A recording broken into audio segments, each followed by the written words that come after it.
There you have it then from Sharjah. 2-1 is the final score in the series, and Rashid Khan receives the winner's trophy in the Beloved Network T20 International Series presented by Bank Al Fala. Yeah, well deserved, well earned, and a long time waiting. It's just not two T20 international matches that they won. They've come, in the case of so close yet so far every time, but this time around they made sure they crossed that finishing line, Raman, and it's a historic moment indeed. Absolutely, Sikandar.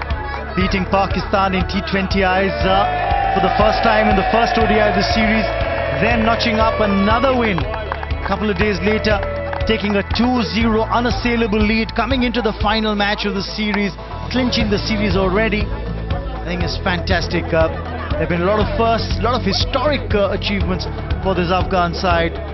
Lots to cheer about. Yeah, these pictures will also go into the chairman's room, and it'll be something to remember. Something that has been a result of hard work. Been very, very persistent, that they want to win something, and that want has given them this reward.